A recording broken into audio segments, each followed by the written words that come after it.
Hi, it's Darren from SimNation. I just want to do a quick recap video for WWPF. For those of you not aware, WWPF is SimNation's Draft Day Sports Pro Football 2023 League. Draft Day Sports, of course, is a title from Wolverine Studios. Highly recommend you taking a look at it. The 23 version is kind of in its sunset. The 24 version will be coming out sometime probably in the next 4 or 5 months. But if you want to just delve into statistical football, simulation-based football, and you want to get your feet wet, this is a good time to do it. Uh, I highly recommend this title. And if you want to look at an online league, definitely take a look at WWPF. It's very competitive, great community, lots of conversations on Slack, and it's a community that teaches people how to play. So with that, I'll dive right in. We just completed week 4 on Friday. What we're beginning to see is a couple of trend lines beginning. Right now, we only have 4 undefeated teams, 2 in the NFC, 2 in the AFC. The 2 in the NFC, candidly, potentially could go undefeated. Carolina, of course, is coached by an Invisible Witness. And he's just doing a phenomenal job. They win with defense and they win off the arm of Zelensky. So as you can see, he's already knocked off 2 decent coaches and, well, not decent, good coaches, in Rick from Indianapolis and Bama at Tennessee. And we'll talk about Bama a little bit later. He's off to a pretty solid start.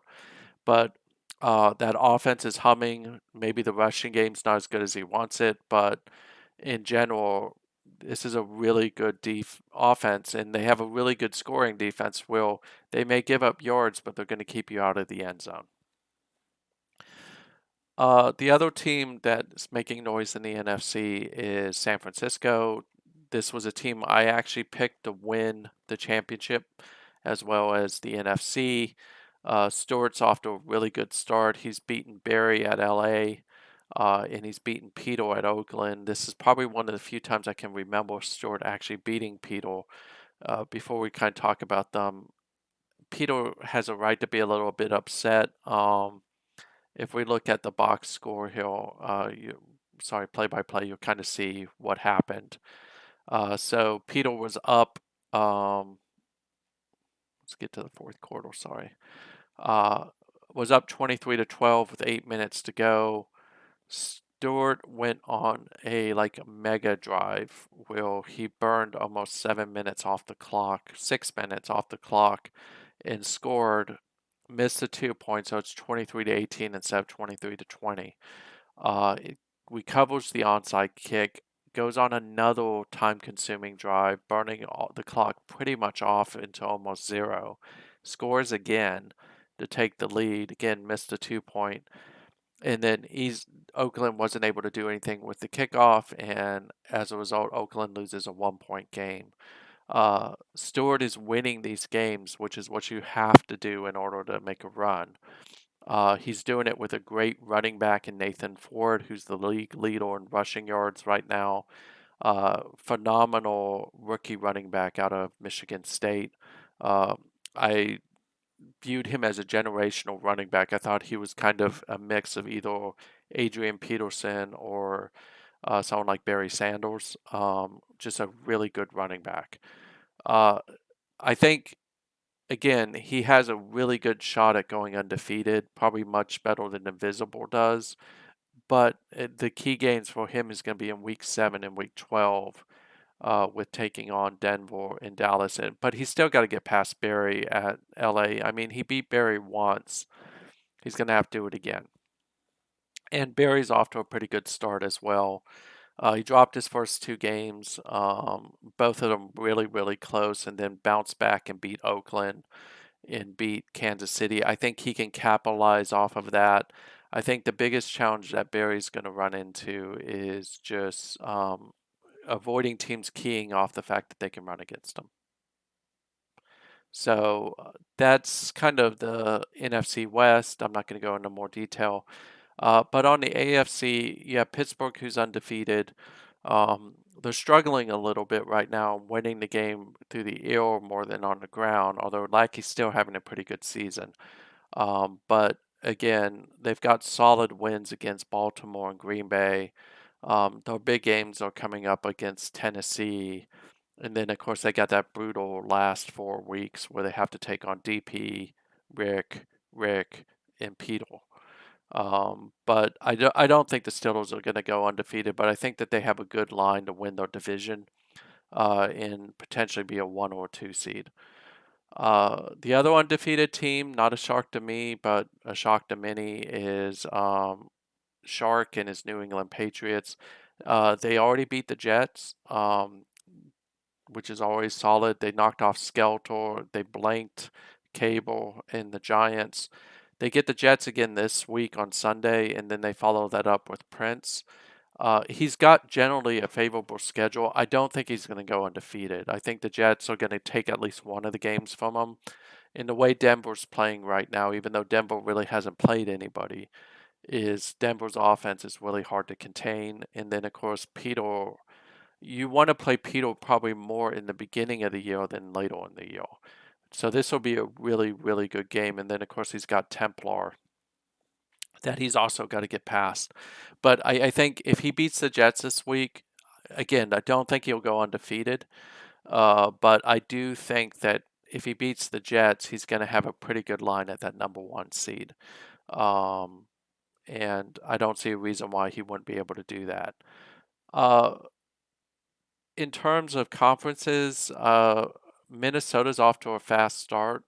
Um, and they're doing it in a way I didn't kind of expect with Mario Colwell. The reason why I say that is when you look at Colwell, he's not your traditional WWPF quarterback. But Rick has done a great job of creating an offense around him that maximizes his accuracy over his arm strength. Taft is a really good running back, but his wide receivers are doing really, really good. Um, Marvin Bell has the most receiving yards, but if I'm not mistaken, the guy you really want to talk about is Raymond Sutton, who has 10 touchdowns already and is just second. And Sutton's been around for a little bit. He was at Miami. Miami traded him to Minnesota. That trade definitely favored Rick, and Rick's making the most of it. DWK, yeah, he's got 2 losses, but I like his chances of making a surge here shortly. He lost to Detroit. Detroit's a hard team to beat, and then he lost to Pittsburgh. So if he can beat Minnesota again, he should be able to get a good line going. I think the challenge that he has is he potentially could lose at least 3 games between Carolina. Tampa Bay is really good this year, and Dallas. But I still like his chances to make the playoffs, if not win the division. So it's going to be really between him and Rick. Carolina, we talked about, but Mario is a new owner at Tampa Bay. Now, there was an issue with week 1 where he couldn't log in. Ever since then, he's won every game he's coached. So Mario is a guy to keep an eye on with Tampa Bay. Peyton Goodwin was a draft pick in the last 2 seasons. Not a traditional quarterback by any measure of the stick, and that's what I mean by that. When they have that low of an arm, you're really maximizing short to medium passing, and Mario's doing a great job with that. They're off to a really good start. Their defense is probably the reason why they're winning. But they've got a strong rushing attack too. I think Colburn being hurt may hurt them a little bit. And Colburn has a special place in my heart because he was a Washington State running back, who's one of the teams I coach in the SNCFL. But great start for Mario. He's gonna keep the pressure on invisible. Dallas is off to its fast start again. Templar every year rolls his roster. Will he lets like I'm going to embellish this, but like half of them go through free agency and then brings in a whole new team, but keeps cores like Cecil Apple and others. But he's off to a really fast start. His only loss was to the Giants. And this was before people started to realize that with the Giants, you could just key on Witten because the Giants' rushing game isn't enough to carry them. But he's got 2 decent wins. I like his chances of winning this division again. He's just got to get past Skeletor twice and then also get past Invisible and Stewart.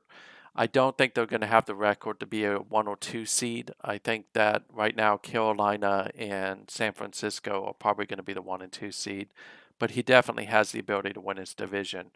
The other person who's got a good chance of winning the division is New York. Now, the key for New York is that they have to figure out a way to get that running game going to take pressure off of Witten, because you're not going to be able to go out and get a whole bunch of wide receivers to make his passing options that much better.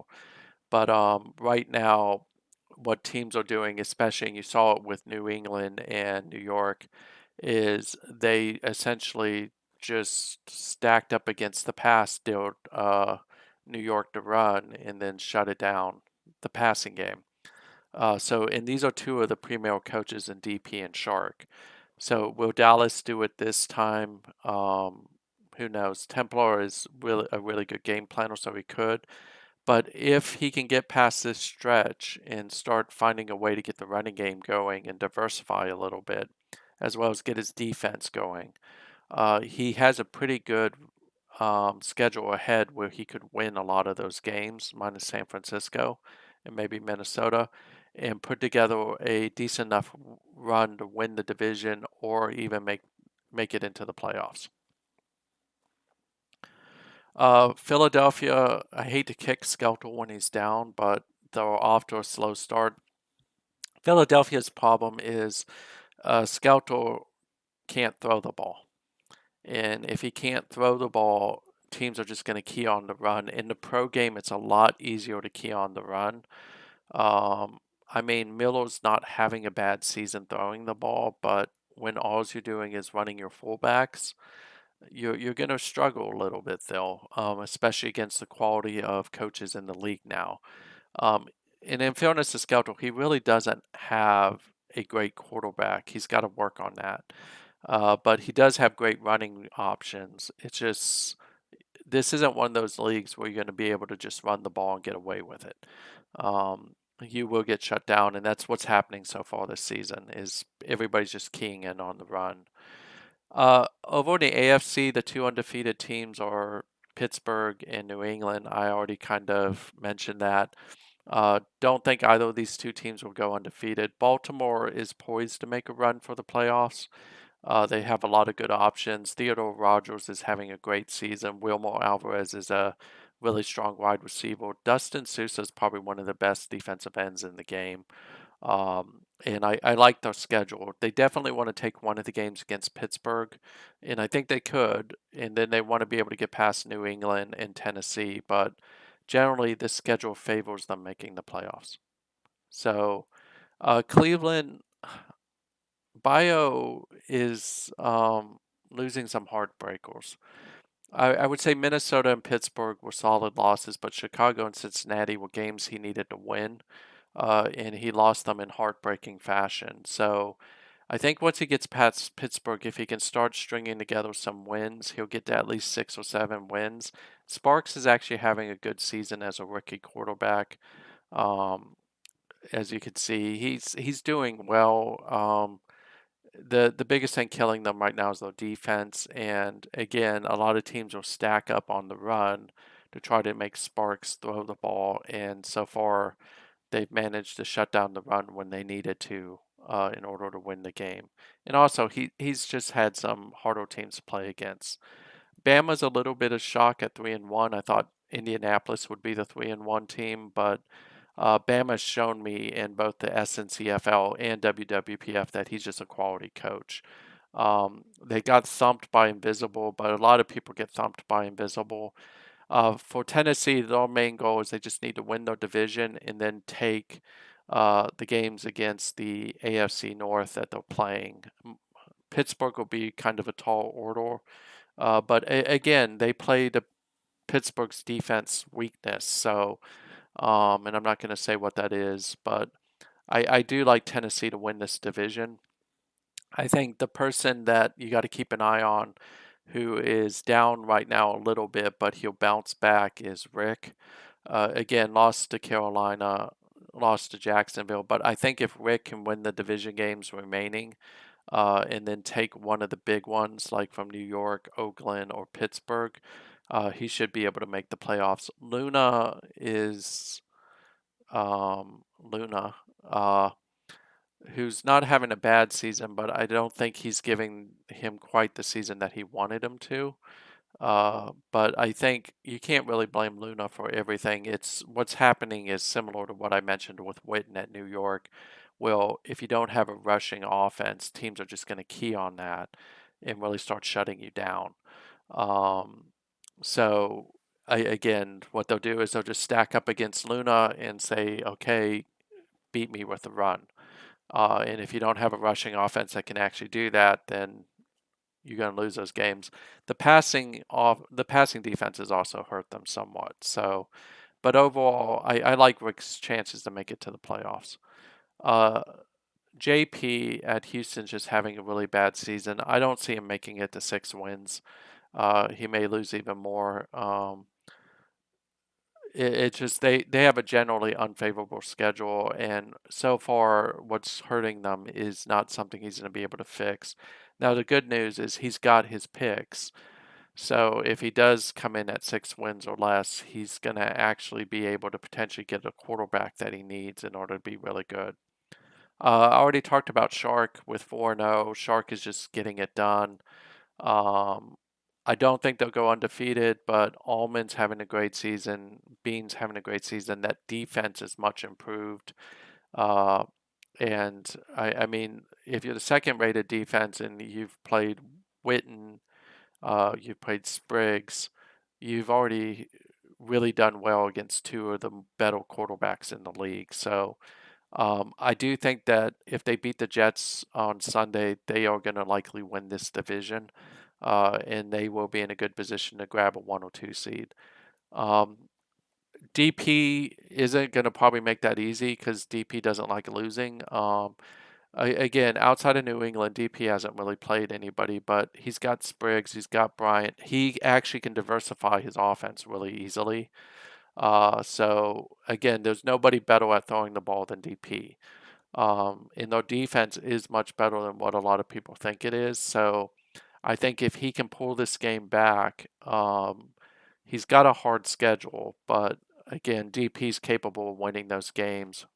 So if he pulls the game back, it's going to be an all-out run to see whether New England or New York gets it. I still would favor New England slightly, only because they have an easier schedule than New York, but take that with a grain of salt. DP has the potential to beat everybody on his schedule. Miami, Soa's just having a really bad year again.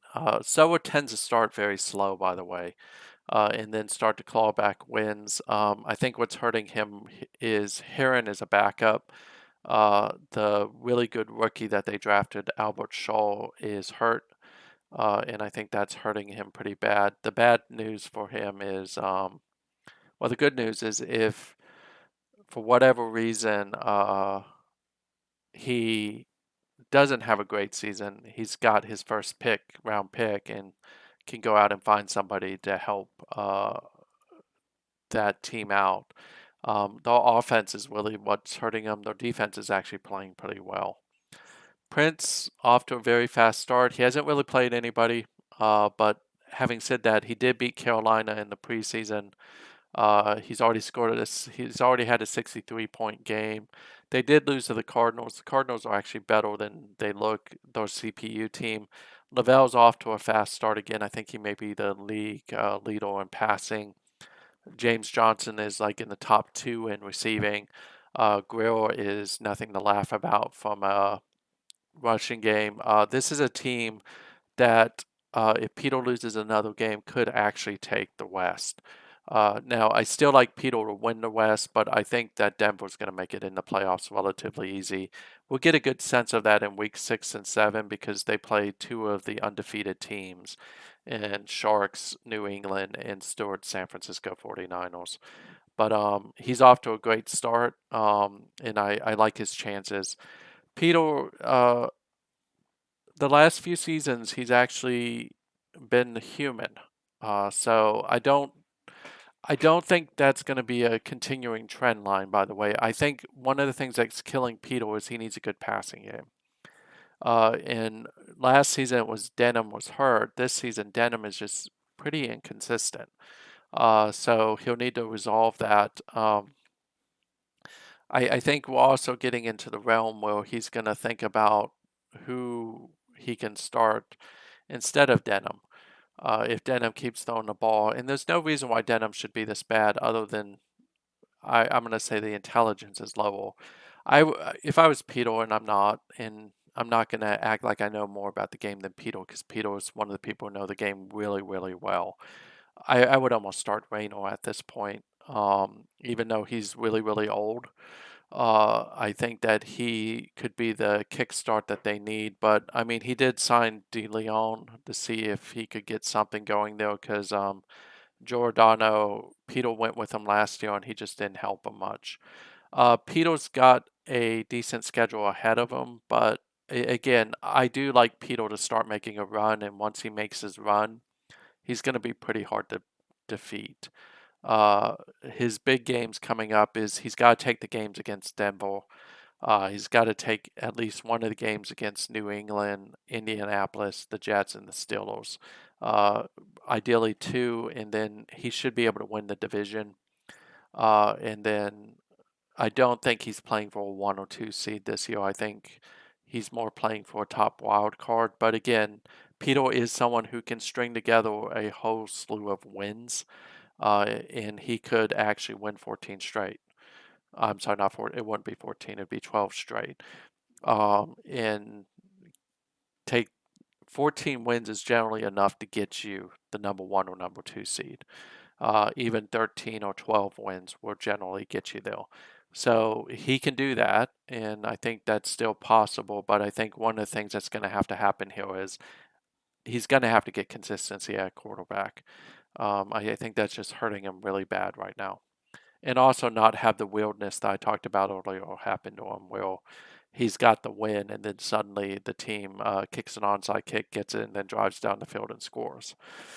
So that's kind of it. If we look at the league leaders real quick, I mentioned Lavelle, Zelensky. Colwell's a shock to me uphill, but I mean, kudos to Rick at Minnesota. He's doing a great job, though. I wouldn't expect Colwell to be one of the top passers.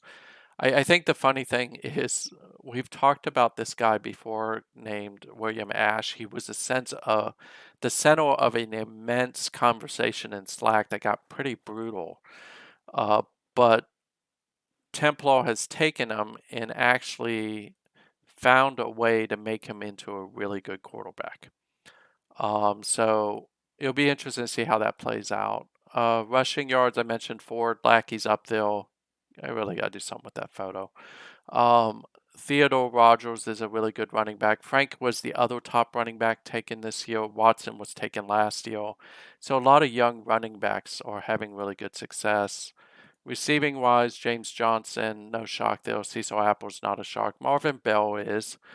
But definitely these two are going to battle it out this year. Expect to see the Jets wide receivers start to pop uphill because bear in mind, they've only played 3 games. So some of these guys have played 4. So that's why they're up higher. Sack wise, Sousa's just a stud. Coronado, great to see him having a great year so far in really the last few years of his career. Wallace is not a shock to me. He's a second-year guy, but was a really good draft pick from Boise State. So I'm not shocked by that at all. Interception-wise, total has been pretty strong for some time now. If I show you like 7 interceptions ever since he moved over to LA. Yeah, he was a Steeler. I let him go because he had a lot of issues with he was a criminal, I guess is the easiest way to say. I let him go because he kept getting in trouble with the law, and I just didn't want to deal with that. And now that I think about it, I probably should be kicking myself pretty hard. Amos Bennett, again, is a second-year player out of Tulsa. Really, really good cornerback who's only getting better. So it'll be interesting to see. So, I mean, I still like my predictions. I think though New England is the one in the AFC I want to keep an eye on because Shark is capable of making a really good run. For those who don't know, I have a long history with Shark. Shark used to play in Bowl Bound in the WWCF and GDCFL. I'm sorry, WWCF, where he had Ohio State, and he won championships there. So, and he's a big person in SNCFL, where he's had success. So Shark knows how to play these games, but I'm going to keep an eye on him to see what type of run he's going to make. And really, right now, it's really looking like Carolina and San Francisco are going to run away with the NFC. And it'll be interesting to see how that plays out. So that's it for now. If you want me to do a video on anything, let me know. I am going to do some tutorial videos this coming week, but I will end it there. And if you're interested in joining our league, I'll leave the details in the video. Thank you.